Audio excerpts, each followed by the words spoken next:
Is 1 plus x equals x a valid equation? How can adding 1 to something give you the same result? Let's start by solving this algebraically. If 1 plus x equals x, then we can subtract x from both sides, giving us 1 equals 0.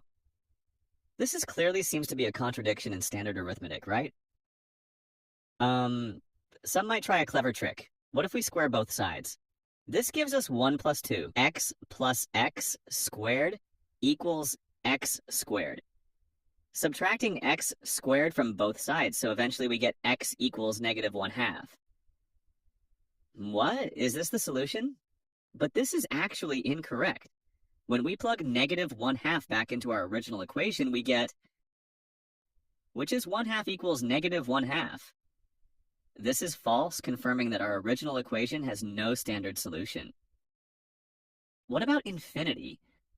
What if x is not a real number at all and x approaches to infinity? Then 1 plus infinity equals infinity. This seems to work conceptually, since adding any finite number to infinity gives infinity. However, infinity isn't a real number in standard arithmetic.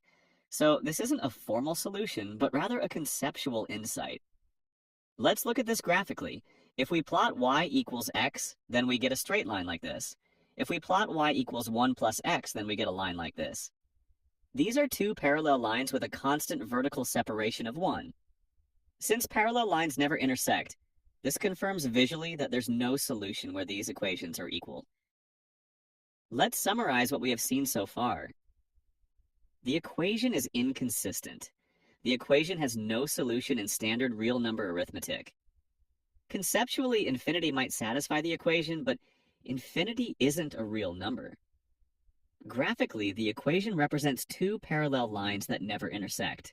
In the end, we can say that if an equation has no solution, this does not mean that it isn't a valid equation. It simply means that no value of the variable sund can make the equation true.